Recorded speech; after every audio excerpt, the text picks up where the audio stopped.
আসসালামু আলাইকুম। শুরুতেই আমার লোকটা নিয়ে যাদের সমস্যা আছে তারা এই ভিডিওটা ইগনোর করতে পারেন। কি খেলা দেখলাম রে ভাই, আফগানিস্তানের খেলা। এইগুলা খেলা দেখলেও শান্তি আছে, খেলা দেখতে শান্তি লাগে ভাই।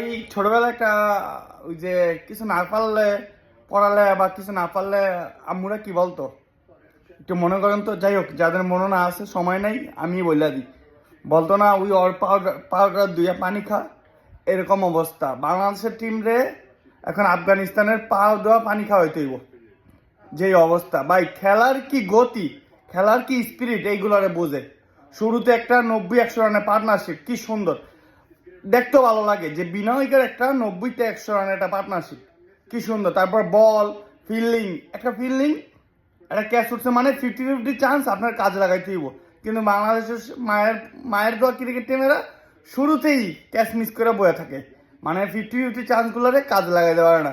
আর আফগানিস্তান দেখেন, ব্যাটাররা ফিল্ডিং বলেন, ব্যাটিং কি সুন্দর করছে, বোলিং তো ওদের আগেরই সুন্দর, বলার কিছু নাই। 150 রানে অস্ট্রেলিয়ার মধ্যে টিমরা আটকায় দিল, মানে দেখলেও শান্তি লাগে। কিন্তু আমরা হচ্ছে নির্লজ্জ, আমরা হচ্ছে বেহায়া, আমার কোনো শরম নাই। এই যেমন আমাকে শান্ত, ক্রিকেটের মোনালিসা, লিটন দাস, এগুলো আর শরম নাই। যদি আমি থাকতাম ওকে জায়গায়, বিশ্বাস করেন ভাই, আমি নিজে ক্রিকেট খেলা চাইলা দিতাম। কিন্তু ওকে শরম নাই।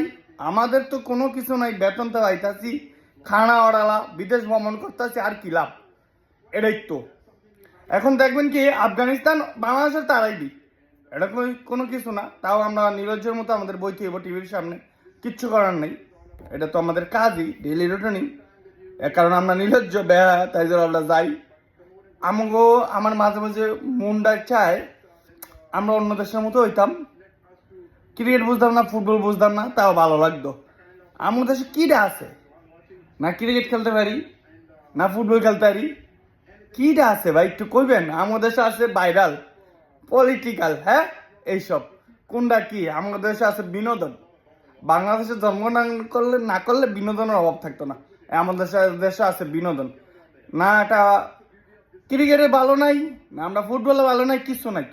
আমি বলে রাখলাম, আগামী 10 বছরের মধ্যে আফগানিস্তান যে কোনো বিশ্বের টিমরে, মানে বড় বড় টিমের পর্যায়ে একটা করবো। অস্ট্রেলিয়ার মতো টিমের আজকে আড়াই দিল, সামনে বাংলাদেশের সাথে খেলা, বাংলাদেশের আড়াই দিব, মানে একটা সেমিফাইনাল খেলবো। আপনি বুঝতে পারছেন, একটা টিম যেটা গত 4-5 বছর আগে অস্তিত্ব ছিল না, সেই টিমটা বিশ্বকাপের মতো মঞ্চে সেমিফাইনাল খেলবো এবং অস্ট্রেলিয়ার আড়াই দিব, আড়াই দিছে। নিউজিল্যান্ডের আড়াই এই জায়গায় আইছে। সেবার বোঝেন টিমের ক্ষমতাটা কতটুকু। এখনো খেলা দেখতেছি, ওই যে টিভি চলতেছে, রশিদ খানের কথা বলতেছে। আফগানিস্তানের লোক শুভকামনা রইল। আমিও চাই বাংলাদেশে আর একটা ছোট দল হিসাবে, আমরা বাংলাদেশ তো পারবো না, ছোট দল হিসাবে বিশ্বকাপের সেমিফাইনাল খেলুক, এটা আমি চাই। এখন মন থেকে চাই বাংলাদেশের আফগানিস্তান, মন থেকে চাই, সত্যি কথা। আমাদের দেশের জন্য আর কিছু নাই ক্রিকেট খেলার। বা যাই হোক, আফগানিস্তানের শুভকামনা দিলাম, ভালো খেলছে, আরো ভালো খেলুক।